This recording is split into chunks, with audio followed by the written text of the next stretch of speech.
sorry I'm not prepared. I thought it'd be only appropriate for a roast of Ron. Many of you don't know there's an interesting story about why the TSA banned smoking in airplanes. Ron was on a return flight from Maui when he realized the moonshine in his carry-on was classified as a Class 4 explosive. He quickly chucked it down the security line and then tried to light up on the airplane. Fortunately, he was stopped by Mark Park, who was also returning from Maui. Alright, this one might be a little controversial. When starting out in the piano business, Ron tried to find customers at the bar on Friday nights. He would walk up to young ladies and ask if he could tweak their piano. They took this as a really bad pickup line, which usually resulted in a punch to the stomach or a beer in the face for poor Ron.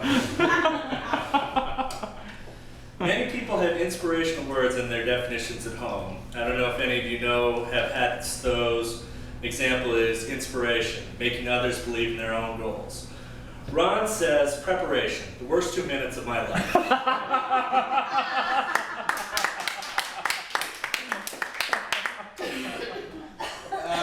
I gotta note that your speeches are often too monotone. It is signed Al Gore. Michael Sorrentino of the Jersey Shore, for those of you who don't know, calls his abs a situation. Ron also has a name for his abs. They're called the Incident. Ron is like Norm Macdonald from SNL. I can't tell if he's funny or not. Also, for many of you who don't know, Ron is also a ballroom dancer. Is that right, Ron? Yes, it is. Ron once did a ballroom dancing show for charity. Fortunately, it was for the Iowa School for the Blind. Ron was asked once how he prepares for a speech. Mimicking NBA great Allen Iverson, he said, "We ain't talking about the speech, we talking about preparation." And finally, and amazingly, Ron has never been in an accident in his life. This is shocking since he thinks a red light means keep going. And Ron, that's all I got for now. I know we've been ribbing you, but you are a great Toastmaster. You always give a fun speech, and you're always fun to have in our club.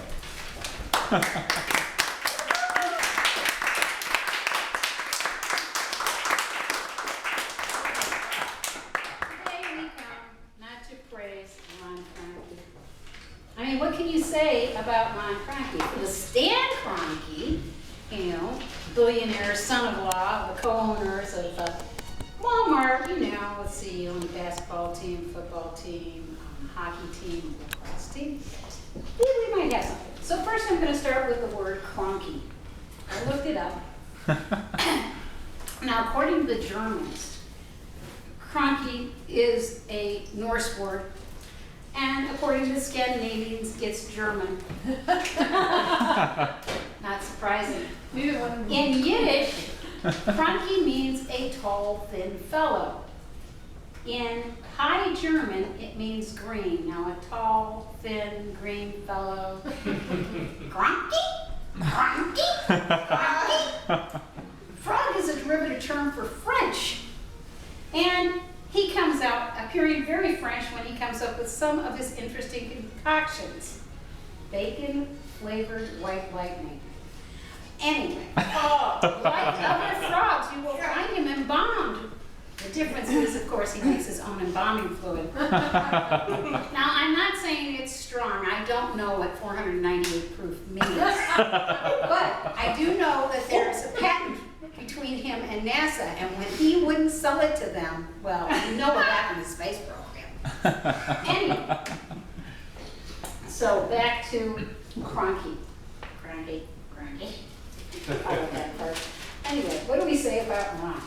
Well, first of all, Ron, you ask people about him, and you will find out he likes dancing. Now, one person told me it was waltzes, another was more general and said ballroom dancing, another one said line dancing, and somebody said cowboy dancing, but I assume it's just because of the costumes. Because if there's one thing Ron likes, it's costumes. He has his full King of the Pirates costume, complete with the world's longest yarr. He has his wonderful wigs which include his, I wonder if he wears those when he's doing ballroom dancing. But he has his beautiful wig collection, of which we saw one as he was dressed as a person who was still on his first acid trip, which he started in 1968. But you look at this man likes costumes. The word preparation, well, he does a whole new meaning to the word prepared speech. A prepared speech is one that he may have thought about somewhere between entering the door and sitting down. But still, his speeches remind you of the one area of his life he tells you about. He doesn't tell you about, somebody mentioned, a girlfriend in Nebraska City. Must be an awfully long dance. But he tells of the dancing. But other than that, and his music tuning, piano tuning, but other than that, you don't know too much about Ron. And I'm beginning to think that this is all a facade. You know, think about it. Here's a guy, he talks about his life in the woods as a child, where he was probably reared by coyotes, which is why he likes shaggy dog stories so much. Because no matter where he starts in the story, it always ends up way somewhere else. But besides that, you don't really get too much about his life. So I'm thinking, well, what would he be? Would he be in, say, witness protection program? Now you think about that. First, somebody who has to keep their mouth shut. That's almost as funny as me keeping my mouth shut. Not going to happen. And the other thing is that somebody who is in witness protection has to, one, never see his friends again, and two, betray somebody. Ron is about the most loyal person. No matter how bad you bomb, he always has something nice to say. He's always very supportive of everybody. So I don't think he's in a witness protection. He does take a lot of little trips. South Dakota, Colorado, Nebraska, various places in Nebraska, Iowa, you know, little trips. So that kind of leaves out the OAS, the CIA. So I finally decided what group he belongs to. Yes, he is a spy for the Nebraska Navy. For Ryan. I think he's a very great friend to every one of us because we all feel comfortable hosting him. Ron was one of the first people that I met. And one thing that you may not know about Ron is that he is a brilliant man. He's a member of the Mensa Club, not to be confused with the Menses Club.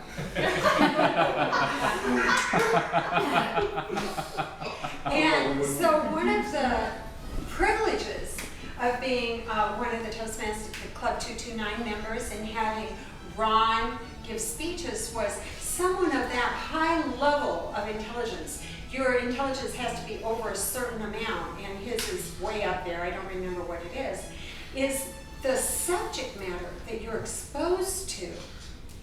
It is just absolutely phenomenal. I mean, things like The Professor from Hell, The Silent Dating, and everything from Zoot Suits to my favorite, The Invasion of the Zombies. And this is an opportunity that we had having a member like Ron in our club.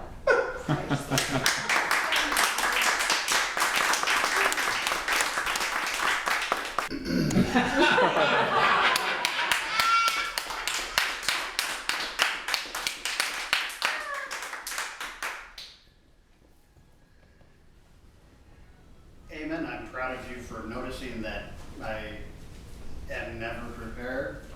You have very sharp, evaluative perspective.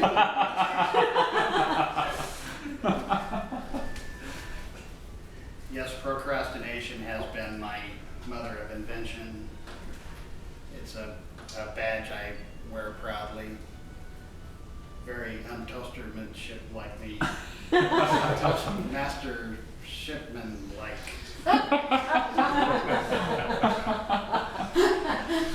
How much wine has he found? Watch out, that's going to be a word next time. What did it say? Beer and alcohol is good for the production of speeches. Yes, the moonshine does contribute to my monotoneness.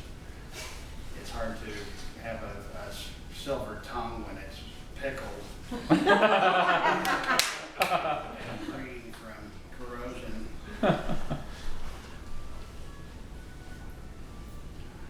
Oh, that was kind of hurtful, calling my abs the incident.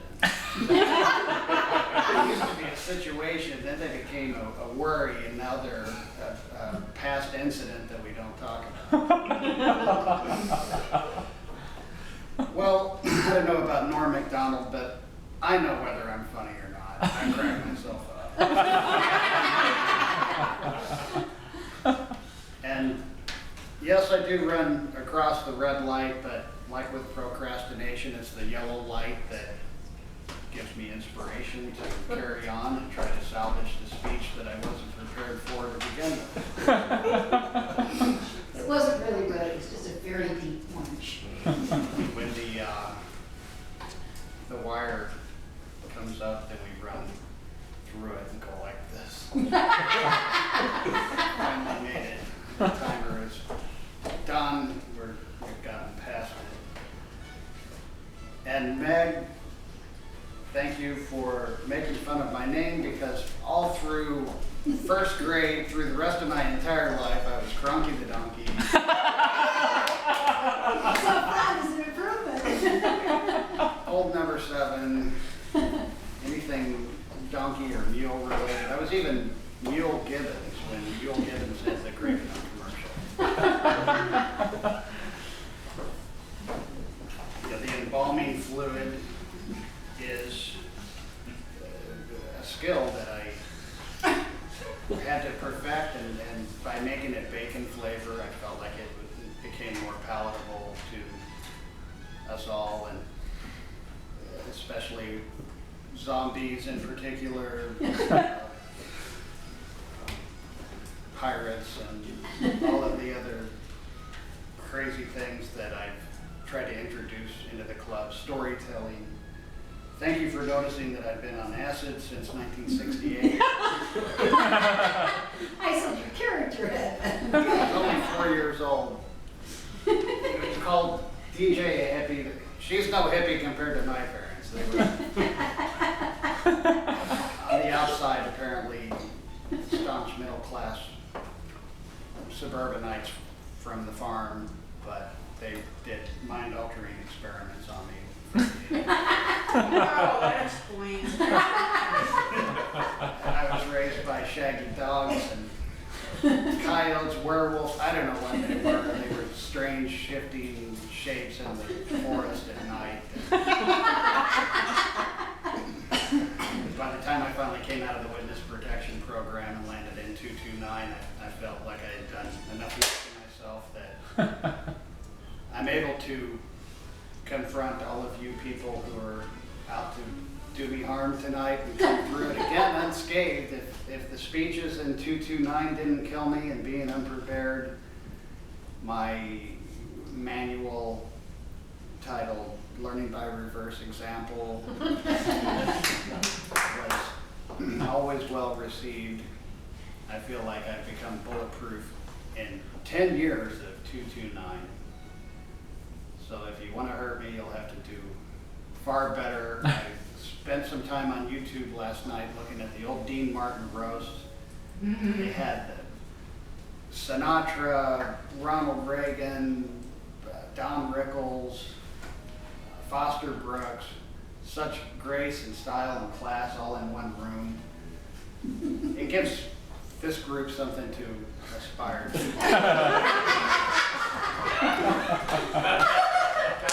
Only up to go from here. So I thank you all for roasting me tonight.